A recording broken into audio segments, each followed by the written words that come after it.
தோசைக்கு சூப்பரான ஸ்டைலில் ஒரு தஞ்சாவூர் சாம்பார் பார்க்கலாம் வாங்க. ரொம்ப சுவையாக இருக்கும். ஒரு குக்கரில் 1 டம்ளர் பருப்பு, 2 டம்ளர் தண்ணி, ஒரு தக்காளி, 1/4 டீஸ்பூன் மஞ்சள் தூள் சேர்த்து நல்லா குக்கரில் 2 விசில் வர அளவுக்கு வேக வச்சு தனியாக எடுத்து வச்சுக்கோங்க.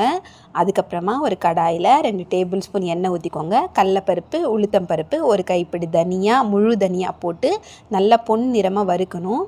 அதுக்கப்புறமா ஒரு 7 வரமிளகாய் போட்டு அதுவும் நல்லா பொன்னிறமாக வறுக்கட்டும்னு 6 பல் பூண்டு, 2 சின்ன வெங்காயம் சேர்த்து அதுவும் நல்லா வறுபடணும்.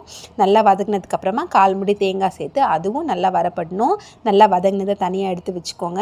அப்புறம் வேக வச்ச பருப்பு சட்டியில் போட்டு நல்லா கடைஞ்சிக்கோங்க. கடைஞ்சதுக்கப்புறமா இந்த ஆற வச்சதை எடுத்து அரைச்சிக்கோங்க. அரைச்சிட்டதுக்கு அப்புறமா பருப்பில் அந்த அரைச்சி வச்ச சேர்த்து நல்லா கலக்கிக்கோங்க. அதுக்கப்புறமா 1/4 எலுமிச்சை அளவுக்கு புளி சேர்த்து அதுவும் நல்லா கொதிக்கணும். கொதிச்சதுக்கப்புறமா கடாயில் கடுகு உளுந்து போட்டு தாளிச்சு இறக்கிக்கோங்க. சூப்பரான ஸ்டைலில் தஞ்சாவூர் சாம்பார் ரெடி.